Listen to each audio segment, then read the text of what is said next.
Assalamualaikum warahmatullahi wabarakatuh. Perkenalkan, nama saya Erina Arifia Indasari, NIM 2017 031016, mahasiswa kedokteran Universitas Muhammadiyah Yogyakarta. Di sini saya akan menjelaskan tentang monitoring hemodinamik. Jadi, dari definisi terlebih dahulu, monitoring hemodinamik merupakan suatu pengukuran terhadap sistem kardiovaskuler di mana bisa dilakukan secara invasif maupun non-invasif yang memiliki akses terhadap intraorgan, yaitu invasif, dia yang tidak memiliki akses berarti non-invasif. Untuk alat-alatnya sendiri, ini merupakan alat-alat yang sering dijumpai di ICU rumah sakit itu sendiri. Jadi yang pertama itu ada bedside monitor.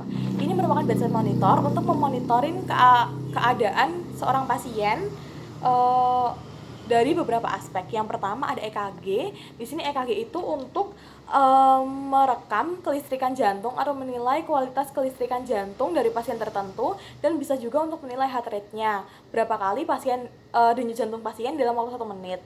Terus yang kedua ada respirasi rate, digunakan untuk mengetahui berapa kali sih frekuensi pernafasan pasien dalam 1 menit. Terus habis itu terdapat tekanan darah. Tekanan darah nanti akan dihubungkan dengan manset ke lengan pasien. Untuk tekanan darah ada sistolik sama diastolik. Terus ada MAP dengan rumus 2 kali diastolik ditambah 1 kali sistolik dibagi 3 dalam tekanan darah. Lalu terdapat heart rate. Heart rate itu nanti akan berhubungan sama EKG-nya. Jadi dari kita melihat EKG kita bisa melihat heart rate-nya kayak gitu.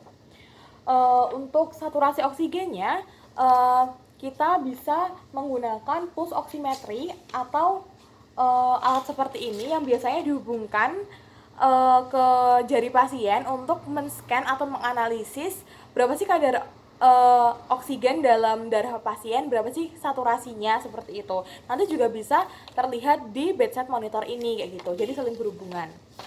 Lalu yang selanjutnya ada syringe pump. Syringe pump ini bertujuan untuk memberikan cairan yang sifatnya pekat, biasanya berupa obat, ke dalam intravena seorang pasien dalam waktu tertentu ataupun secara terus-menerus. Maksudnya bisa dalam periodik maupun tidak. Jadi misalkan dokter A akan memberikan obat A 5 cc dalam waktu 1 jam kepada pasien, seperti itu. Yang selanjutnya ada syringe infus, di mana syringe infus ini untuk memberikan volume cairan, untuk mengetahui dan memonitor volume cairan yang diberikan kepada pasien. Nah, di sini dari alat ini kita bisa mengetahui berapa sih dalam 24 jam itu kita memberikan volume yang diberikan kepada pasien, itu berapa yang masuk ke dalam tubuh pasien, seperti itu. Lalu yang selanjutnya ada ventilator, di mana ventilator ini merupakan alat bantuan pernafasan mekanik yang bertekanan positif ataupun negatif yang biasanya diperlukan pada pasien-pasien yang membutuhkan alat bantuan pernafasan mekanik kayak gitu. Jadi ventilator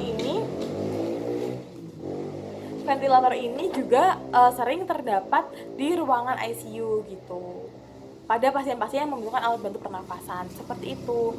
Lalu itu tadi alat-alatnya. Sekarang kita akan melihat salah satu skenario dari contoh keadaan seorang pasien. Di sini kita bisa melihat EKG-nya.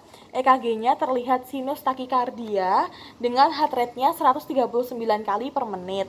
Sedangkan untuk respirasi rate-nya dan pernafasannya ini normal, dengan saturasi oksigennya itu 100 kali per menit.